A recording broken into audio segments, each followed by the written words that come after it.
హనుమ కేవలము శరీర బలంతో రక్షించడమే అని మీరు అనుకుంటున్నారేమో.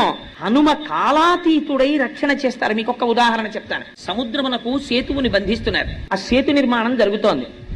ఏవో చెట్లు తెస్తున్నారు, రాళ్లు తెస్తున్నారు, కొండలు తెస్తున్నారు, అన్నీ తెస్తున్నారు. హనుమ ఏ కొండ దగ్గరికి ఏ రాయి దగ్గరికి వెళ్ళి దాన్ని కదిపితే అది పులకరించిపోయేదట. అమ్మాయి చాలు, హనుమ వచ్చి నన్ను ముట్టుకున్నారని. ఇప్పుడు ఏమైంది? ఒక బ్రహ్మజ్ఞాని యొక్క స్పర్శ తగిలింది. రాతిలో ఉన్నటువంటి రాతితనం పోతుంది. అది గమ్మత్తు. పోయి ఒక్కొక్క నాడు ఒక్కొక్క వస్తువు గమ్మత్తుగా పనికొస్తుంది. అందుకే మీకు రాతిని ఉపాసన ఎక్కడ చేస్తారో తెలుసా అండి? చెక్కితే తీసుకొచ్చి గుళ్ళో పెడతారు. సాలగ్రామం అయితే అభిషేకం చేస్తారు. రెండూ కాకపోయినా రాతిని రాతిగా పూజ చేసేది 2 సార్లే. ఒకటి ఉపనయనంలో చేస్తారు, 2 వివాహంలో చేస్తారు.